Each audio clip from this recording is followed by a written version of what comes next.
And welcome on into the start of a new state-only challenge. We just finished the Pacific Northwest Challenge, defeating it after one season, which, as you can tell by the new screen behind me here, finally created a graphic to round up everything that we've done so far. Any of the states that are outlined in anything other than white, we have done already, and you can find out where they finished down below here. So, as you would see, as I look over to the side so I can actually see, I would say the Pacific Northwest was the second best states only challenge we've done so far, finishing just one game lower than what the Carolinas were able to do. The only other team to also finish in one season.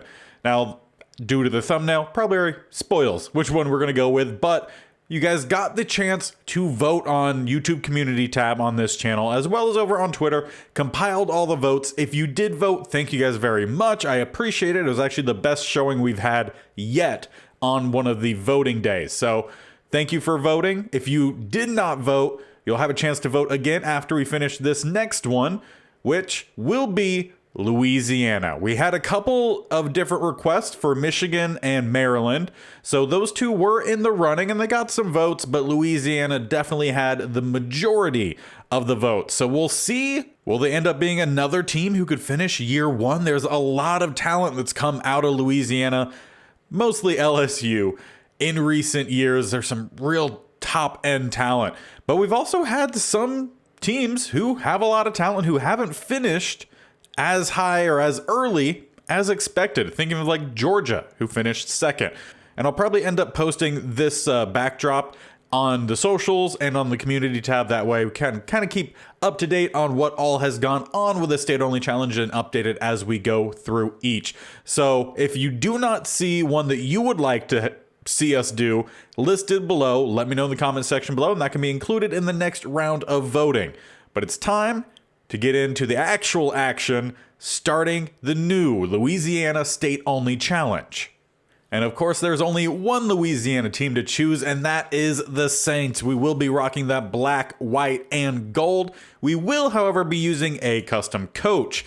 Now, typically, when we do use these coaches, they're guys who did play at a college in the state that we're using, but we're not going to go with a college Louisiana player, but a former NFL Louisiana player, and that'll be former Saints quarterback Drew Brees. I feel like it's fitting to bring him in here. He played college at Purdue, which is in Indiana, not obviously in Louisiana, but it was in West Lafayette, so in a way kind of has a little bit of a Louisiana influence, at least to the name of the town. But yeah, we will be using Drew Brees. Felt like it was fitting enough to have him be our head coach. Now, as all of these, and quite literally, I mean, you have to do, the starting point will be the fantasy draft. As per usual, we'll go through the first 5 picks together, and then from there, I'll fill out the rest of the roster myself. And with this being about 98% sim series, meaning we're not going to run the plays ourselves, but we will watch a good chunk of the games, just straight up sim some as well, so we could get through them fairly quickly. It will be on All Pro, because that is what Madden is designed to run the smoothest at. And again, since we're not playing majority of the plays, occasionally jump in to make us go for it on a 4th down, an occasional drive if it's like less than a minute left and we don't have timeouts, because Madden AI sucks at that. But for the most part, it's all going to be computer versus computer. We're essentially just going to be the GM. So All Pro is the best way we could get good action to watch. So that is what we're going to be running with. If you're worried about that, if you watched any of my other series, when we play all the downs, we play on all Madden. But in this series, even when on All Pro, I throw interceptions. So it's not like I'm making things easier on myself.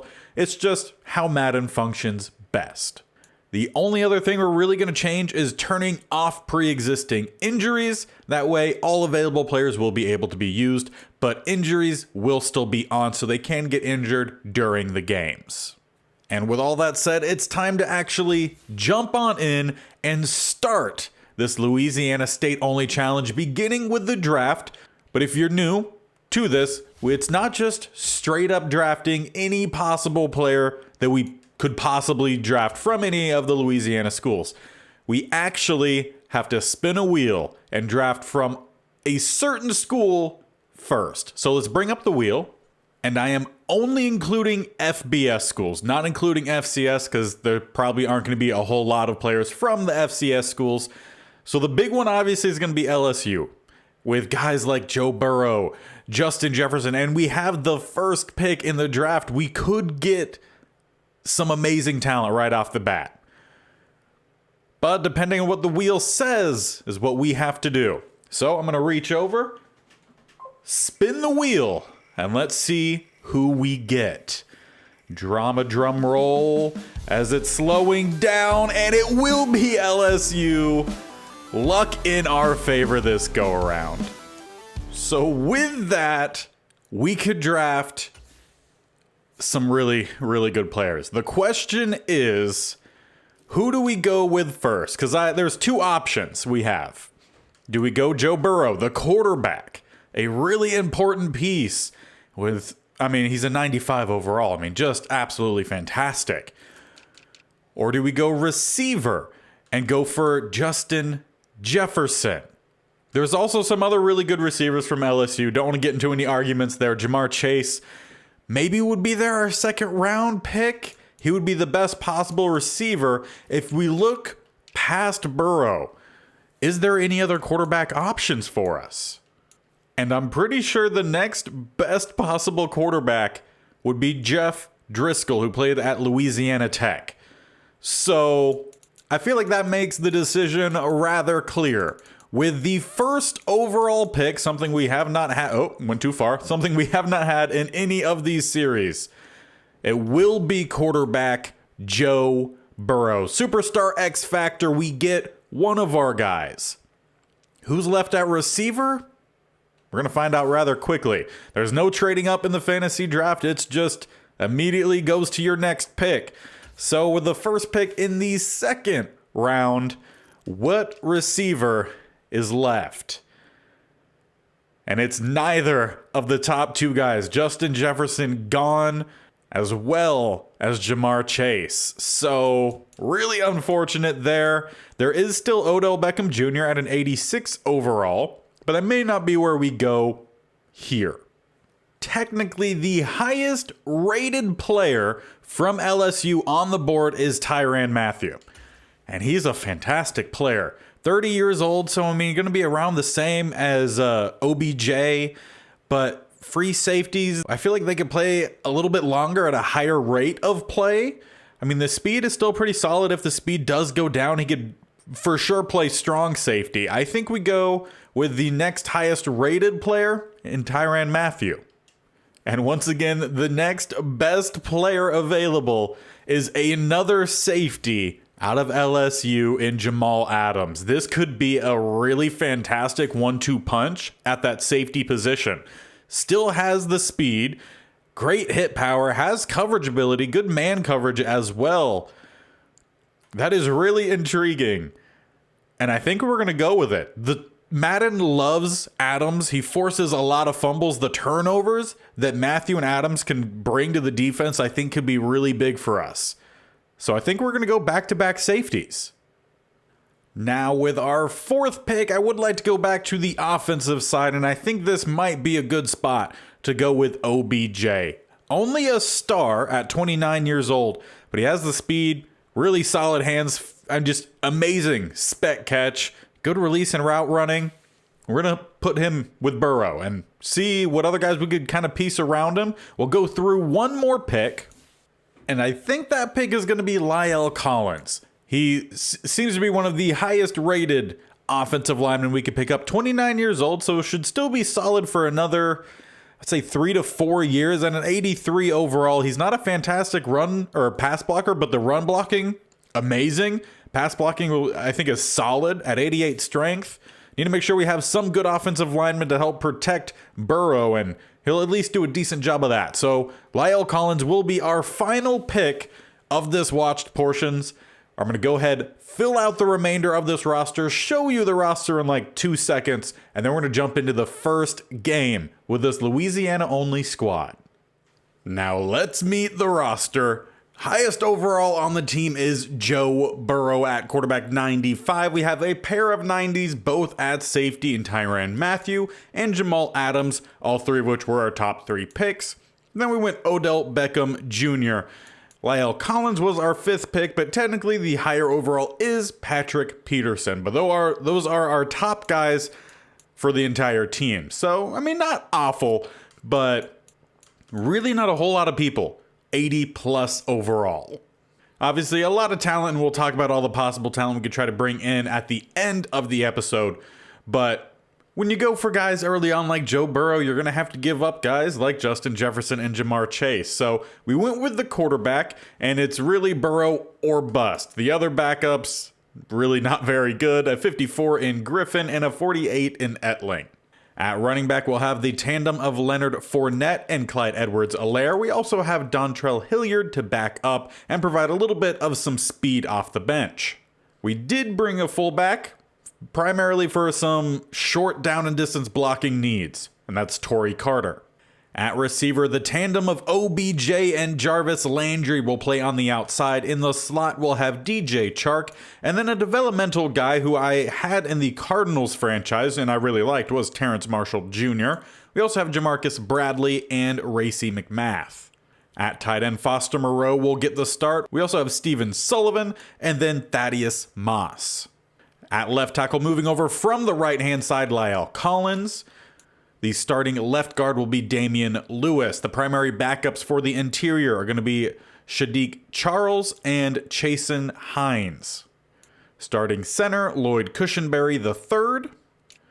Right guard, Ed Ingram. He is not a good pass protector, so hopefully the other guys around him can help him out. And at right tackle, Trey Turner will be getting the start, with the primary backup for the tackle spots being Max Mitchell. Starting left end will be Clavon Chason, with the backup being Patrick Johnson. We also have Tayshawn Bauer and Braden Fehoko. Right end will be Arden Key, with the backup Andre Anthony. DTs will be Al Woods, Devon Godshaw, Rashard Lawrence, and Tyler Shelvin. Left outside linebacker will be Jacob Phillips, maybe a little bit of Duke Riley. We'll see who plays best. Middle linebacker, the star of the linebacker group, is going to be Patrick Queen. Backing him up, we have Jabril Cox. And at right end, the number 2 backer for us is going to be Quan Alexander. Both him and Queen will be the sub-backers. We also have Corey Thompson and Jacoby Stevens. At corner, we're going to have Patrick Peterson and Christian Fulton on the outside, and I'm planning to start Jalen Mills in the slot. We'll see how well he does. We also have a pair of young corners that maybe we'll rotate in if Mills doesn't impress. And that's going to be Cordell Float and Amik Robertson. Free safety Tyrann Mathieu with his backup Percy Butler, and then at strong Jamal Adams. And I moved Michael Jacquet III from a corner spot to strong safety. He has a decent size, didn't quite have the coverage ability, but okay tackling. So we're going to try him out there as a backup. Kicker is going to be Cairo Santos, and then Ryan Wright at punter. We do not have a first round pick. We have a 3rd, 4th, 5th, no 6th, and a 7th. We'll talk about the draft after we get through today's games. On the practice squad, there's going to be guys who are not LSU or Louisiana, just in general guys. That's just because the computer fills up the practice squad. I didn't add them, but the main ones to focus on is Derek Gore, Neil Farrell Jr., Raymond Calais, Kerry Vincent Jr., and Bo Pete Keys. The rest of them will get cut at the end of the season and will not ever get called up to the roster. So this is what we're going to be starting with as we open up the season with back-to-back division rivalry matches. Week 1 against the Atlanta Falcons, week 2 against the Bucks.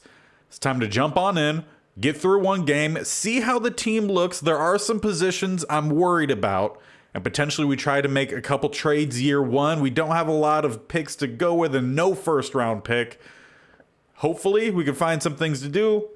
Maybe make some trades, get a first round pick, bring in some talent. I don't know. We'll see as we go.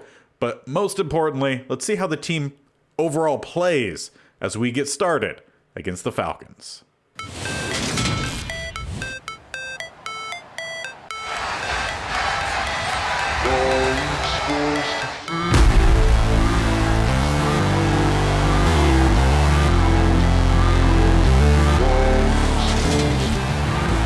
And it will be the defense up first. We're going to be running the typical 3-3-5, which is more or less just a 4-3 with a little bit of a quicker edge, as not a great first play for the defense. They do give up a first down. Russell Wilson, the quarterback for the Falcons, finds Travis Kelce, the tight end. They also have Kareem Hunt at running back, so at least 3 pretty good guys to start off with. A flag comes in here as a tackle across the middle, and that'll end up backing him up. Holding on their center will make it 1st and 16 with a bunch down to the bottom, 1 up top. Wilson in the pocket right across the middle and swatted away. Number 26. I'll learn the numbers as we go along. But as it stands now, no idea who the number 26 is. Like I said, we'll learn. Double A gap here on 2nd and 16. We bring the blitz and force an errant throw. Russell Wilson just 1 of 3 to open up his day and is forced with a 3rd and long. Sticking with that bunch formation to the bottom. In the pocket, pass rush coming in and will be a sack. First of the series goes to Arden and will force the punt. But now will be time to watch Joe Burrow lead this Louisiana offense onto the field and see what we can get going. We are going to be using the Buffalo Bills playbook, primarily because they're a vertical power offense, and that's kind of the closest thing that I could say this team was built to do. So we'll see how well the offense runs. I expect the offense to be better than the defense, as pass rush is coming home and will hit home. A major sack by Owe. Also had Micah Parsons in pursuit. Be a loss of about 11. So both teams faced with a 3rd and long to start off their day. The tackles, I'm not in love with the tackles. The pass blocking is a concern on this team, as Burrow will get dropped again. Back at the 8 by Omenahu. I guess the receivers just couldn't get open. 4th and 34 is not a great way to start. But as Russell Wilson heads back out onto the field, we could talk a little bit about some more concerns. Luckily, we did get a sack on the first possession with Arden. That is fantastic, as he's back there with a tackle for a loss on the stretch. Najee Harris lost a 3. But the D-line in general is a concern. We don't have an edge rusher who's higher than, I want to say, a 73, 74 overall, as the middle opens up here. Another area of concern. A flag as well comes in. Just not a great play in general for either side. McCoy, the center, called with another holding. That's back-to-back drives. But the middle of the defensive line, there's Godshaw, and I think he would be solid as a number 2 DT. But our number 1 is Al Woods, and he's 35 years old, so he's a stopgap 1-year kind of a thing. But behind him, we don't have really anyone who I'm expecting big things from, but Arden. Apparently, I don't need to worry about edge rush. He's gotten a sack from both sides of the line. Last drive off the left side, this time off the right, ends another possession. So apparently defense not having to worry as much about. I mean, the edge rush is showing up. The middle of the defense has been a little hit or miss, helping out massively with, well, there's a 3rd sack early on. Maybe it's more the offensive line that's the actual problem. But we'll talk about the defense later. Let's focus on this offensive line and try to find out where this pass rush is coming from. Obviously, we're facing some good pass rushers, and they are bringing blitzes. We finally do get a pass out, find Jarvis Landry, who will pick up 15, making it 3rd and short. But I don't think we have a single offensive lineman with a pass blocking rating of 80 or higher. I want to say the highest is like a 79, 78. So we'll see how difficult that's going to be to kind of traverse. Sullivan does get the first down for us. They're the backup tight end. And on 1st and 10, Burrow going to make a hot route or an audible here. Across the middle and intercepted, intended for, I believe, Fabian Moreau. But this is going to be a pick 6 and an awful start for this offense. Falcons will take a lead and just walk to the sideline.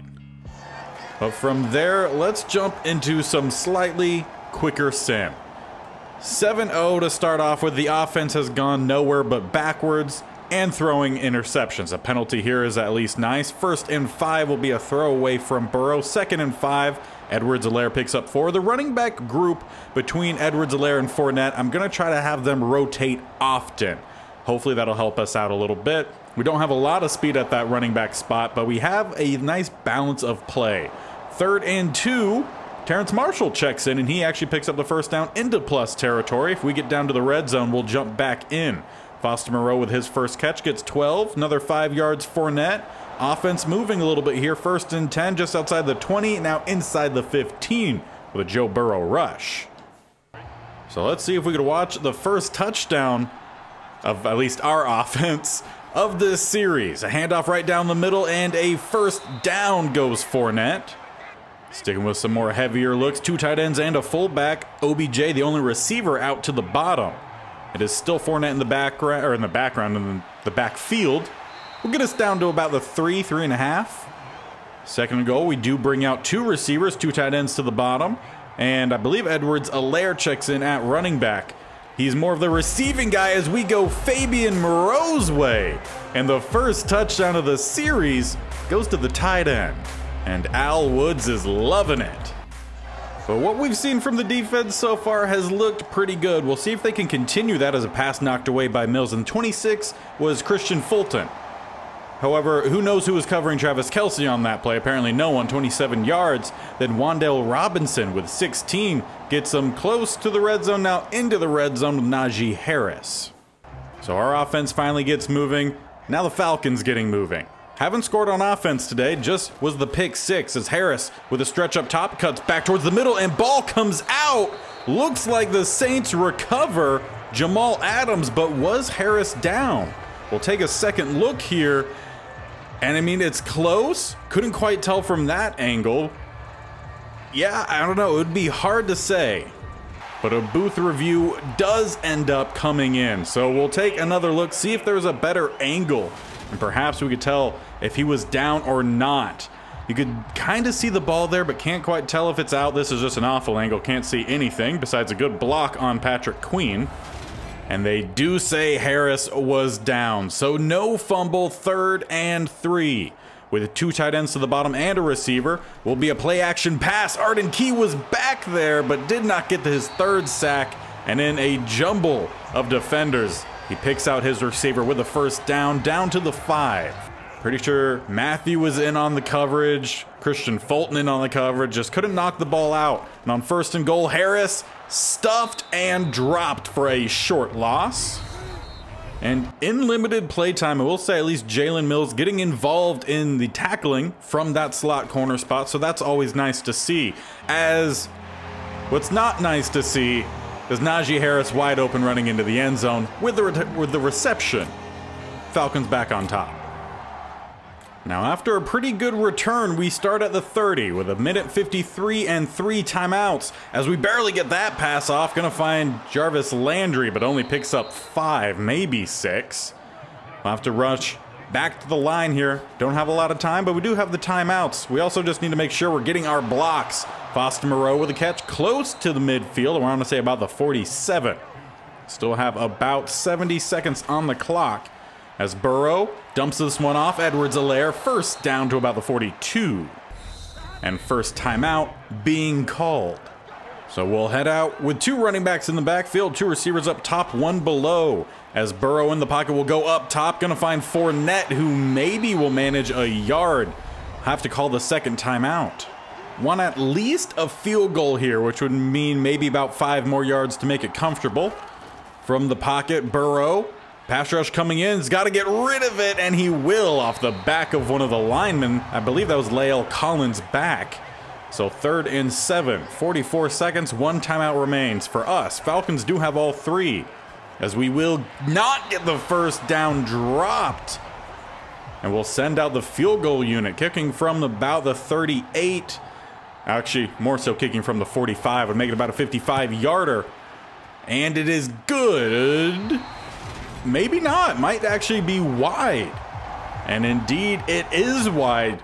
Cairo Santos misses his first opportunity for the squad. While the offense and special teams haven't started out too great, as Wilson with all 3 timeouts into plus territory. With 31 seconds, 2 timeouts in their pocket, can our defense just get the stop here? Not give up any more points. Going down into halftime by only a touchdown is at least a little bit more acceptable, with a pass right down the seam knocked out by the safety Jamal Adams. And that's one of the main reasons I selected him early on, because he can knock those ones free, and eventually one of those is going to be a big fumble that might help us out. Pass rush coming in, Wilson dropped back at the 53rd of the day for Arden Key. And what makes it even more special, we're not even to halftime yet.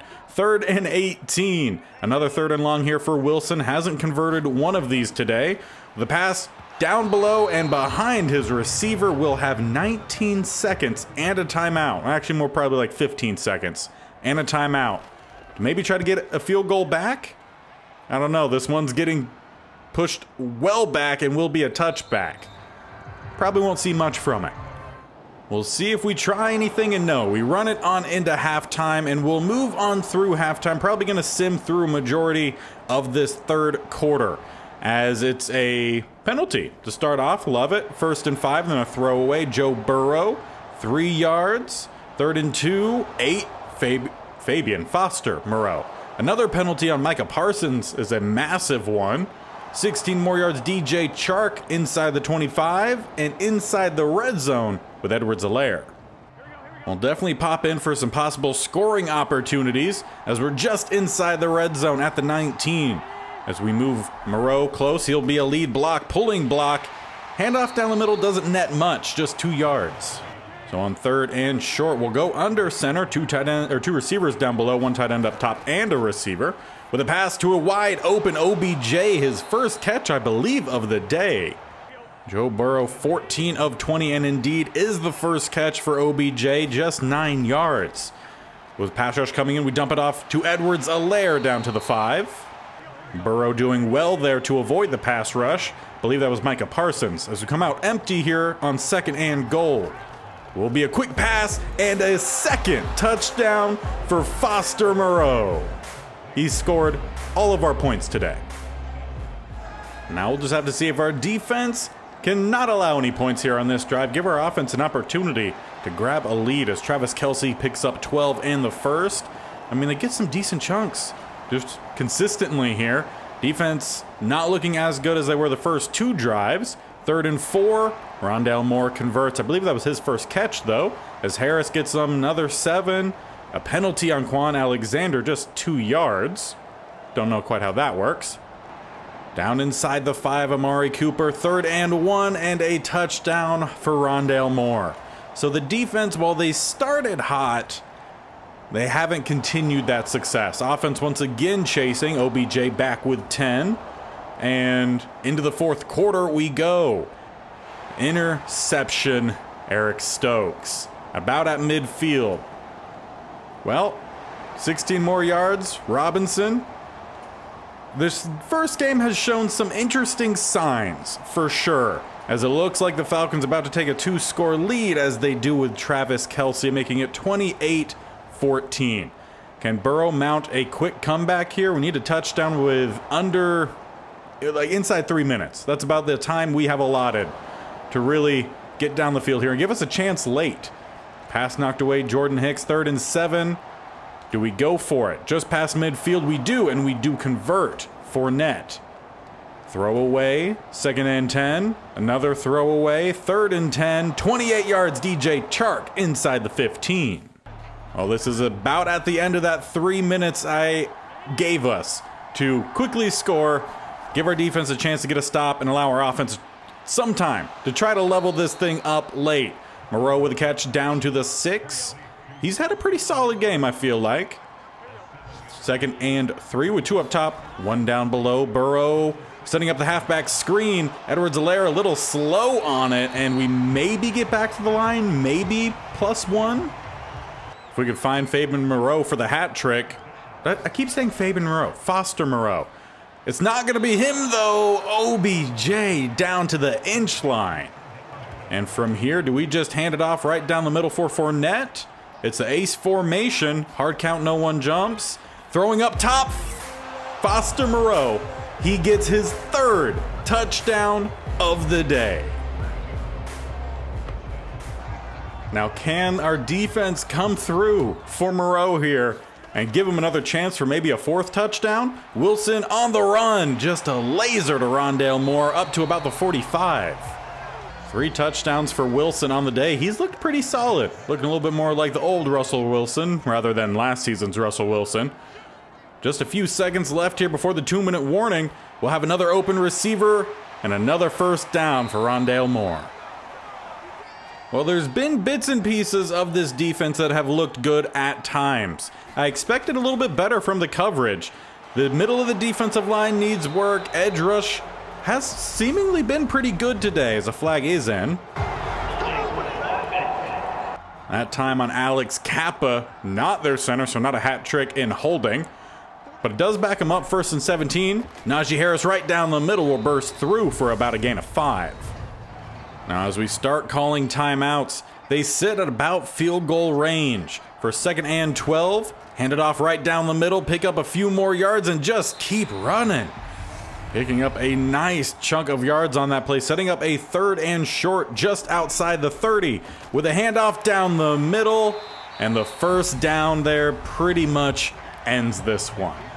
So it will not be a win week 1 against our rivals in the Falcons.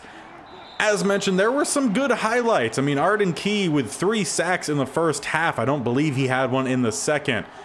Didn't see anything from Chason. Not much from the middle of the defensive line. There was some good coverage, I would say, at times from the corners.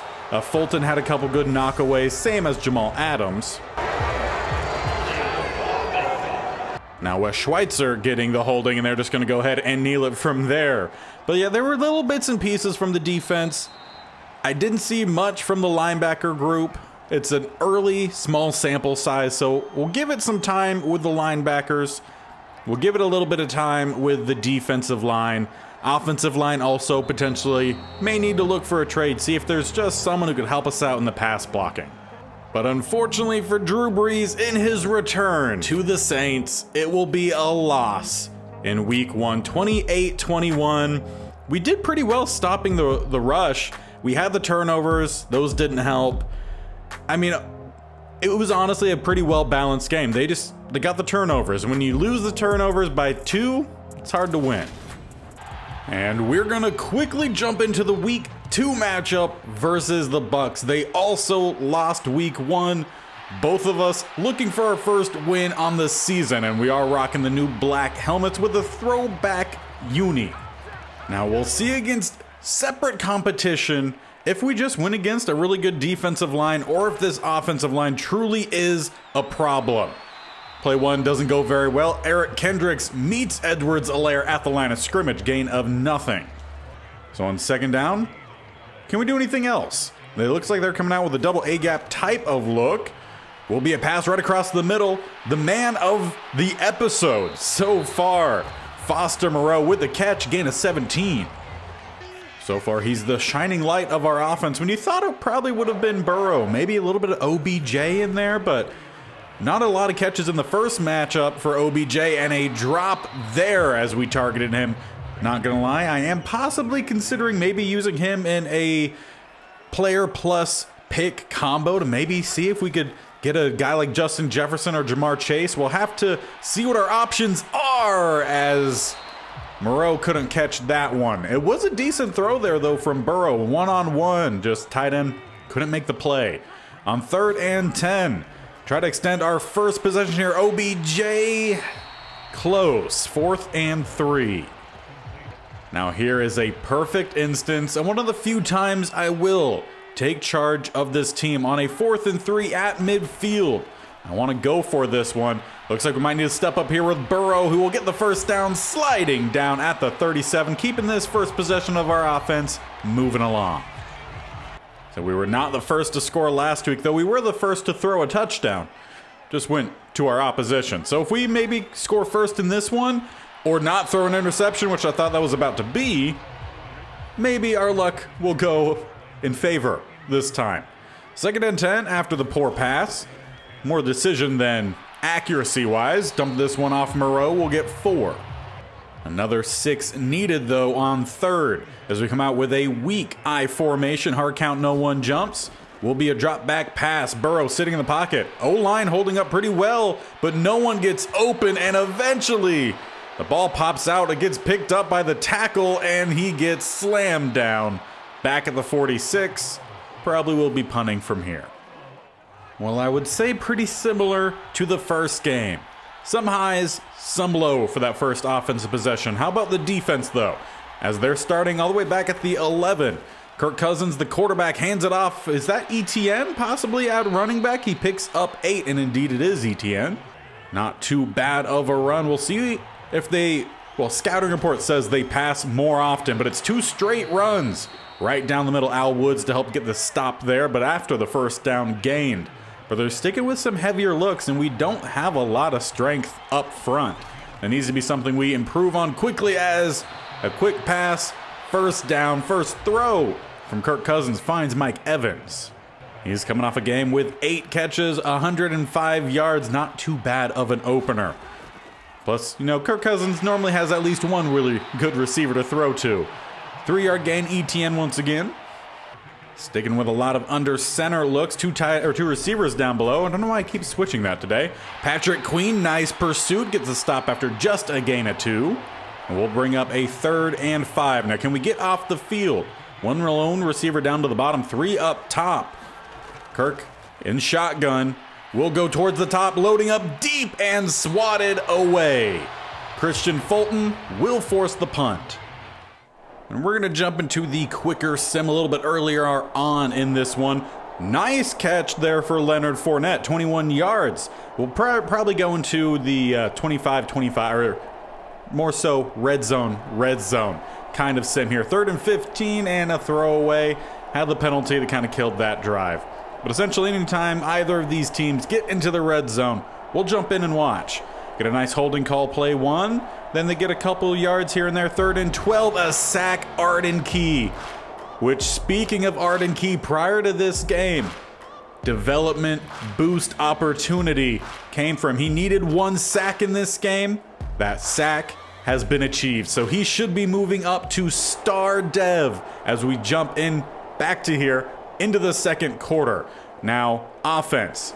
29 yards, OBJ. Let's see some more of that as we get close to the 25, close to the, you know, we'll let him go here. 3rd and 2, if we convert, we'll jump in. So kind of a surprise for me, at least, starting this state-only challenge, that Foster Moreau would be our number 1 guy on offense, as we're going to find number 4. That's DJ Chark with the first reception, at least we've seen. I'm kind of surprised. Foster Moreau and Arden Key have been the best players for us so far. 1st and goal as we come out with an I formation right down the middle. Fournette maybe gets a yard. So far just 2 carries for him, but only 4 yards, so it's not really begging for more carries. As we have a 2nd and goal here, going to bring OBJ down towards the line. Will be a pass. Pick up the pass rush fairly well, but had to come back for it a little too much. So it only ends up being a gain of 1 to Jarvis Landry, and we have a 3rd and goal at the 4. Weak eye drop back pass. Burrow with an open OBJ who just lost track of where he was in the end zone. Should have been a touchdown. Instead, Cairo Santos with the field goal will actually hit it this time. We take a 3-point lead. But you know, a lead is a lead as long as we can hold it. Michael Thomas starts their drive off with 14, then 7 more to ETN. 5 more yards first down as they cross midfield, 11. Michael Thomas, so it's just ETN and Thomas so far. That's their offense. Okay, Donovan Peoples-Jones dimes in for 5. 3rd and 1, throwaway by Kirk Cousins. That's all too real. 4th and 1, they hit the field goal. We level this thing up. About 3 minutes left in the first half. We have time to just run our offense, try to get some points here before half. A touchdown would be lovely, and we do convert on the 3rd and 1 with Fournette, which we see again because we hit the 2-minute warning. Then a sack by Calais Campbell, first we've seen today. Throwaway, 3rd and 14, 17 yards, OBJ into plus territory, under a minute and a half. Why not? Let's jump in. At the 47, under a minute now as time rolls. Moreau in the pocket, pass rush coming in. He's got to get rid of it. Instead, sack number 2 for Max Crosby. And now, at best, we're looking for a field goal attempt here as Crosby is in his X factor. We make an audible here, switching around the formation. Moreau needs to get rid of it. A third back-to-back. Well, yeah, this line still continues to be a problem. That'll probably send us into half, and indeed, it will. Well, definitely not the first half we were looking for.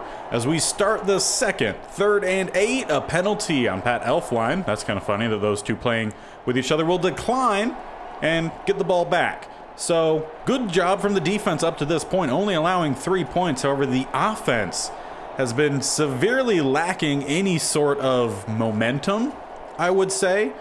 Only a game and a half in, but would have liked to see more with some of the players we have on this squad. 6 yards there gets us close, 3rd and 1 into the red zone.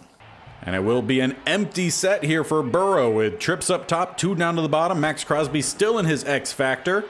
Although we will get the pass off right down the middle and into the end zone.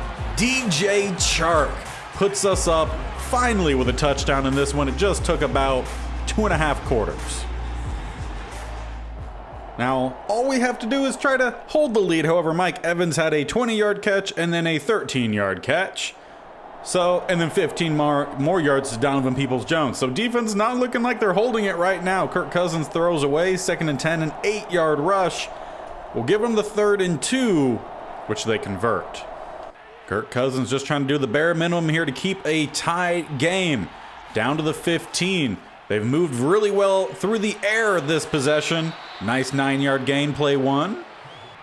And from there, they'll head out with the goal line. Back at the 6, under a minute left here in the 3rd quarter. It's a run right down the middle and a first down rush for Alexander Madison. Was a pretty good running back for us in the Pacific Northwest Challenge that we did prior to this one. 1st and goal as ETN checks back in. Gonna send one of their tight ends in motion towards the top. Look for the run to the top. Indeed, that's where they go. And an open lane. I mean, just fantastic blocking from the Bucs there. Defensive line has to do better. So once again, trying to find a lead as we start with an 8-yard rush by Clyde Edwards-Helaire that sends us into the 4th quarter. A 3rd and inches. Fournette converts. I feel like that should be a nice 1-2 punch. Unfortunately, one of the punches loses 3 yards. We get 2 back, but still need 11 on 3rd. 26 yards, DJ Chark. Thank you for showing up as he gets us down to the 40 or up. I guess, yeah, down to the 40 actually works. 7 yards there. Then a throwaway, 3rd and 3. 17 more yards, DJ Chark down to the 16. So right now, Chark actually looking like the number 1 receiver. Haven't seen as much of Foster Moreau in this game. Quick throw up top, though. Speak of the man, he's going to show up with the 8-yard catch. Joe Burrow, 19 of 28 passing, 230 yards. Now, if he could find a touchdown pass right here, that would be nice. Sitting back in the pocket, pass rush working its way in. He unloads to a receiver in the back corner for a touchdown. Now, is Fournette? I didn't even see him in the backfield. Was it an empty set? Honestly, I can't even remember anymore. Either way, nice job under pressure delivering the pass. But now, once again, in the same spot, can the defense get the stop? 3rd and 5. Penalty on Pat Elflein, which we accept. Okay, then they throw away on 3rd and 15. 4th and 15. They punt it away. Well, here we go, offense. This is our time to run out the clock. A 17-10 victory is perfectly fine against a divisional foe, but it will be a pass and an interception. Joe Burrow was in his X factor, forced it to Foster Moreau and Jerome Baker. Gets the pick at the 31. I don't know what superstar X factor quarterback throws that pass, but apparently it's Burrow. 1st and 10 for the Bucs and Kirk Cousins, who will throw it and tipped away. Nice coverage there by Peterson. I'll follow it up with an empty set with a bunch up top, 2 stacked to the bottom.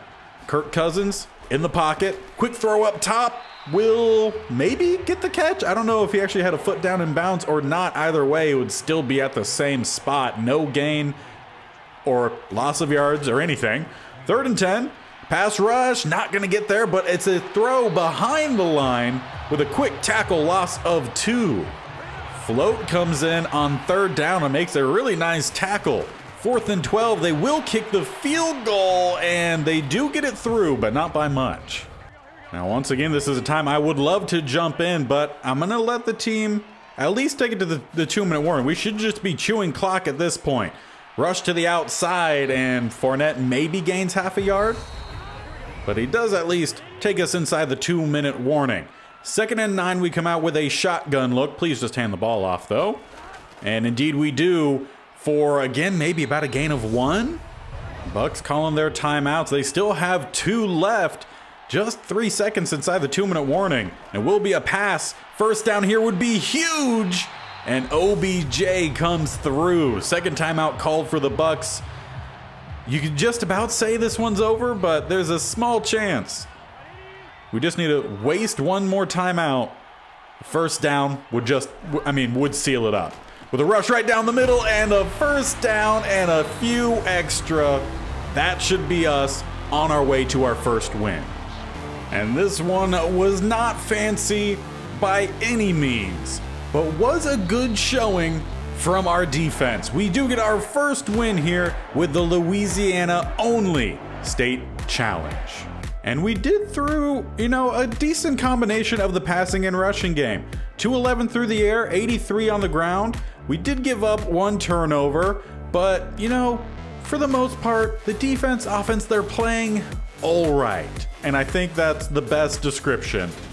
Now, I don't know how I missed it, but we're actually opening up our season against all 3 division rivals. So we're going to go through this one a little bit quicker, at least the first 3 quarters, going through the quarter sim. And, it's been back and forth so far, exactly what we've seen in all of these games. Though we do open up a 10-point lead for a little bit before half, we do manage to pull it back to at least 6 points. So we'll continue into the 3rd quarter. Can we start to pull away at all? Or is it just going to be back and forth? Yes, back and forth into the 4th quarter, still 20-14, as we do jump in to see, can we find a lead or widen our lead? Can we keep our lead?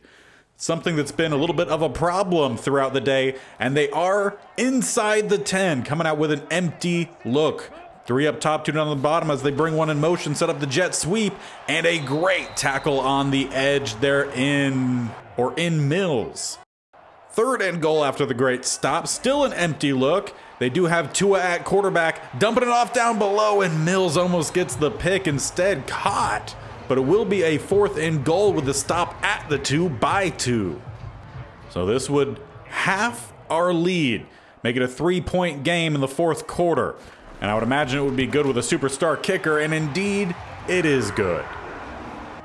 Their kicker, Justin Tucker. So we need to remember that if this thing continues to be a close game, any field goal type of situations, as Moreau throws yet another interception to start a drive. I'll be honest, I did not watch a lot of Cincinnati's games last year. Was Moreau throwing these interceptions, or is it just Madden being Madden? Either way, an opportunity here for the Panthers as Tua takes a shot from Al Woods. But a chance still, though, for the Panthers to find a lead here as... Oh wait, I have completely switched things around. You guys are probably yelling at your screen. We're the ones that were down 6 points. I don't know why I was thinking we were the Panthers. Panthers now could widen their lead, actually, as they are currently up 9 points with an opportunity to make it more. Nice catch down to the 2. 2nd and 1 as they come out with a tight, weak eye formation. It will be a handoff right down the middle, powering, pushing, stumbling into the end zone. And on top of it, they're going for 2. It's already a 15-point game. They're trying to make it 17 points, and they will. 17 points as they find Adams in the back of the end zone. A smart move from the Panthers does make it a 3-score game. With about 5.5 minutes left in this one, Burrow under pressure, dumps it off. Foster Moreau gets 3.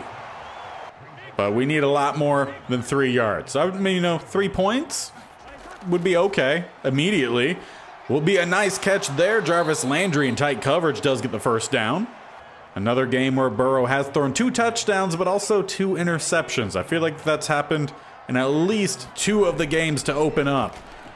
Will be a pass inaccurately thrown, just off time. You can feel that the offense is trying to move quickly. They aren't in sync. This is only the 3rd game where these guys have all played together, so don't expect them to sync up immediately. But would sure hope some quick adjustments would help out. 3rd and inches here, just past midfield. Burrow will be throwing it to Foster Moreau with a first down. And with that first down, bunch up top, 1 down below, under center for Burrow, who will take the snap. Sitting in the pocket, quick throw up top, will find OBJ for another first down. If only the offense was moving this smoothly throughout. Only 6 incompletions on the day for Burrow, but only 14 points for the offense is not a good showing. Will be a halfback screen to Hilliard that isn't complete. 2nd and 10, maybe try something different. Trips to the bottom, 1 up top. Will be another pass from shotgun Burrow to the outside and swatted away. Also, kind of confused why Hilliard was out there. I didn't see, granted I wasn't seeing as quickly as the plays were happening, any injuries from that first half. Nice catch, DJ Chark with a first down to the 20. Was some tight coverage, but Burrow found the soft spot in the zone, made it work. Well, at least Fournette's out there as he takes a carry to the top, has space and into the end zone. I believe that's the first rushing touchdown we've seen today's episode. Fournette makes this thing maybe a little bit closer. And it will be an onside kick here. 2:21 left on the clock. However, that one straight to one of the receiving guys. Picks it up rather cleanly. And from here, I mean, they're already pretty much in field goal range. So in sakes of time, we'll jump into the quicker viewpoint here. See if we could get the stop. 2nd and 3, first down. And that'll probably end up doing it for him as Gibson continues to just get yards. Another first down. And now Tua has started to kneel the clock out. It will be 2 of 3 losses to division rivals to open up the season. Not what we were hoping for. Not really what we expected. We had some really good guys, but this doesn't quite seem to be clicking right now. And come to find out, the reason Hilliard was out there was due to an injury. Clyde Edwards-Helaire tore his labrum. He will miss the next 3 games. We did miss Tyrann Mathieu in this last game against the Panthers. Just a practice injury, turf toe. He'll be back for next episode. So let's take a look at where we sit to help try to round out this episode and see where we need to go. Defense actually doing pretty well. They're first in yards, but the offense almost the exact opposite. They were 31st. As for the individual stats, Joe Burrow through 3 games, a little under 700 passing yards, 7 touchdowns, solid there, but 5 interceptions, not very good. He's forcing passes, but he's also having a pretty high completion percentage, 70. And he's also been getting sacked on average 3 times per game. Not fantastic. Definitely need to try to keep him healthy because he's really our only quarterback option. Can't have him getting injured.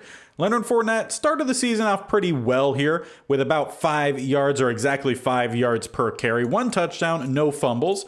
Burrow has had a fumble. Only carried the ball 8 times though, so, is what it is. Edwards-Helaire averaging 3 yards a carry. Only 11 carries though, small sample size. We'll see once he gets back from his injury, if he's able to really be a solid 1-2 punch with Fournette, or potentially we need to look elsewhere. I feel like in his rookie year, he was really solid in real life, but since then has been a little hit or miss. DJ Chark is our leading receiver right now with 12 catches, 204 yards, 2 touchdowns. OBJ behind him on a few more catches, a few less yards and 1 less touchdown. Moreau, though, leads us in touchdowns all from the first game. So, he's doing pretty well out there for sure. Blocking wise, Trey Turner is giving up the most amount of sacks. Lael Collins only 2. 2 for Cushenberry, 1 for Damian Lewis, but none for Ed Ingram. And he was the one that I consider we probably need to replace. So I'm not sure. He's getting help, obviously, from a center or a tackle on most pass plays. So that's hard to judge. Trey Turner is the much higher overall, but is a bit older. If we get a new tackle, we would probably, depending on who that tackle is, Collins would go back over to right tackle, Trey Turner slide down into guard, and replace Ingram. It's a possibility. We'll see what our options are. On defense, it's been a quiet but impactful start for Patrick Queen. 25 tackles leads the team. As for tackles for a loss, Jalen Mills at that slot corner spot doing really well. Arden Key, fantastic start. 2 tackles for a loss for him. He also leads us in sacks with 4, and he's the only player to get a sack, which is a problem. Interception-wise, just 1, and it was Patrick Queen. That must have come during the sim portion of the Panthers game. So the defense, has his bright spots. I think Mills is doing a pretty good job in that slot spot. Arden Key has been solid. We're not giving up a lot of yards. Obviously, the defense is first in the league. Cairo Santos, not a great start, missing one of his 2 attempts. 45 yards per punt. That's not too bad for Ryan Wright. But the defense, has been okay. I don't think we need to focus on making any trades quite yet for defense, but I do want to take a look at what trade possibilities we have. And I definitely want to get the big ones quickly taken a look at, because I'm assuming these guys are not going to be available for trade. But Justin Jefferson, an absolutely legendary guy. If we wanted to trade for him, would it even be a possibility? And the way I kind of judge this is I just go with the get offers. And they are interested, but it would cost a lot. The Chargers would want Tyrann Mathieu, Jamal Adams, and Odell Beckham Jr. They would want essentially 3 of our top 6 players for 1 guy.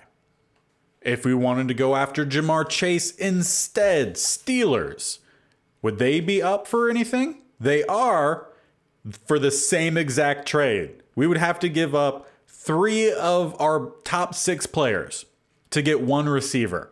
I don't think that works well for us. I would be up to trading Odell Beckham Jr. for sure, but also trading our top 2 defensive backs, that's a tall ask. As for offensive linemen, if we wanted to make an upgrade, we do have the highest rated left tackle. There is Kevin Dotson at left guard, who is 25 years old, is a higher overall than the guy we currently have there, 78 overall, and he very much is a pretty decent pass blocker, needs some improvement, but doesn't really provide in the rushing game. So it's a very one-sided thing. I think would fit well, though, at a left tackle spot. And if we wanted to possibly trade for him, the Commanders are looking for Arden Key and Foster Moreau. 2 of our most impactful players up to this point. That's not going to happen. Or we could go with a current 3 and a future 3. At center, we do actually have the highest rated guy there.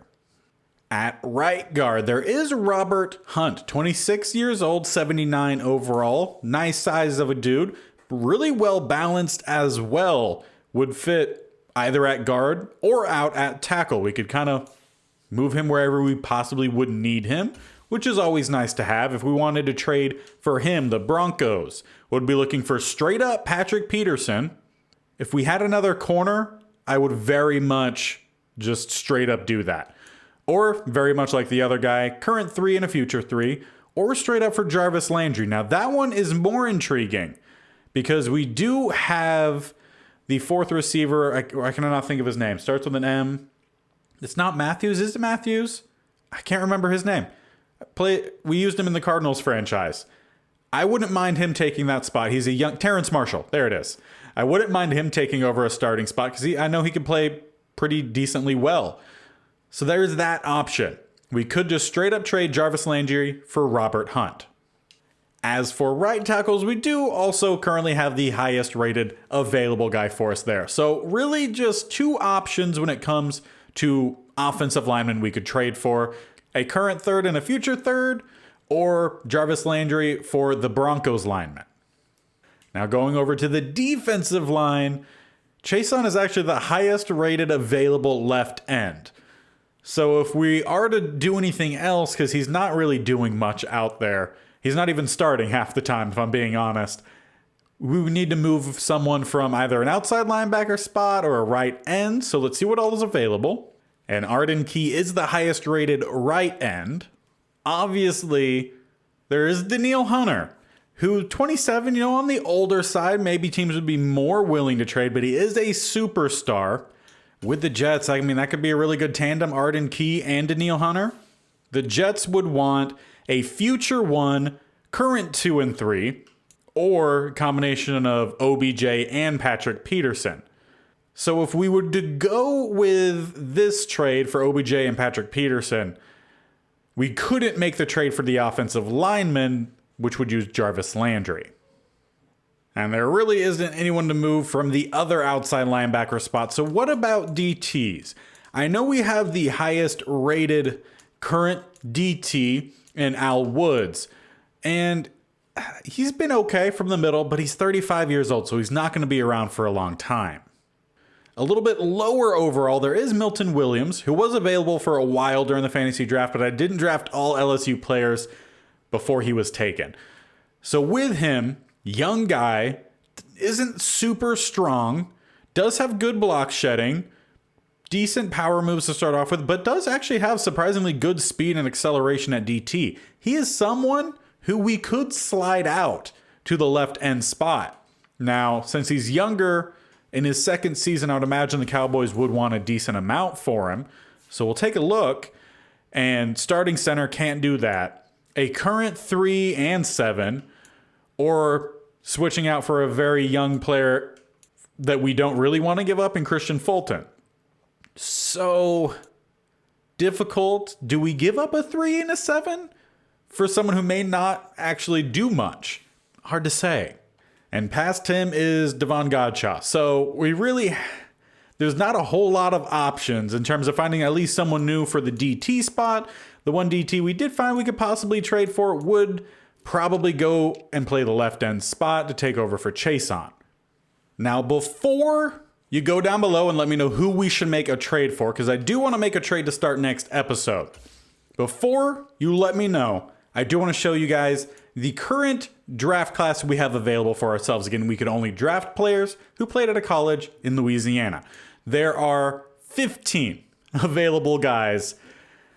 Not anything splashy by any means. No quarterbacks, we don't need a quarterback. There was a potential undrafted running back, no receivers, no tight ends. At left tackle, we're talking about offensive linemen. Do we make a trade? What do we do? There is a projected round 1. Now, we do not have a first round pick, but we could potentially use our second round pick and someone on the roster to trade up.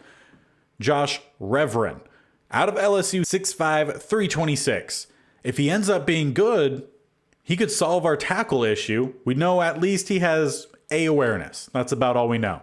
There is also Ricardo Wright, although he does have D run block, so Reverend would have to really tank. At left guard, another potential option out of LSU, Chip Edmonds, around 2 to 3 with A impact. That's all we know so far. At centers, we just have 3 potential undrafteds, right guard, a potential undrafted, and then no right tackles. So we have 3 projectable, draftable guys we could try to bring in that could solve our one problem that we're really seeing up front. I think there's really just one weak spot. We shift some guys around, I think we could be solid. As for the defensive side, no ends, 1 draftable projection defensive tackle in James Williamson out of LSU, 6'3", 300 pounds. There was also potential undrafted Joe Ruiz. However, just taking a brief overview, nothing looking all too enticing with these guys. C finesse moves and power moves is the best option we have. Probably won't go for it. At linebacker, absolutely nothing. At corner, there is a day 3 in Lionel Potts out of LSU and a potential undrafted in Byron Reese. There is some draftable talent, though, at free safety, D. Schaefer and Eric Williams. Now, we had some of our safeties in some trades that were offered. Granted, they wanted both of our safeties for guys like Jamar Chase or Justin Jefferson. potentially if either of these guys end up being really good, which D. Schaefer has D-man coverage, so not looking fantastic, and then Eric Williams D-zone, iffy. But if they do end up possibly being like an A-zone coverage at a free safety, I would be down for that even with the D-man. Then maybe we make a trade with Tyrann Mathieu, OBJ, and maybe a second round pick. Maybe that would potentially get us a Justin Jefferson or Jamar Chase. Hard to say. Strong safety, no one. Kicker, no one. Punter, no one. So there's not a whole lot of action here for the draft. So the picks we do have, 2nd through 5 and a 7, are up for possible trades. So with all that being said, let me know down below which trade we should make, or trades, or do we just let the team roll through the first season? If we turn it around, great. If not, maybe we make some big trades in the offseason, see what free agents are available, and go from there to maybe focus on some of the guys in the draft. We had some offensive linemen that were draftable. We had some safeties that were draftable, and I feel like that's about it. So let me know what you guys think. Also, make sure you guys stick around. Hit the little bear icon on the bottom right to subscribe, or scroll down and hit the subscription button right next to the bell icon, which you should also hit so you're notified of when these videos go live.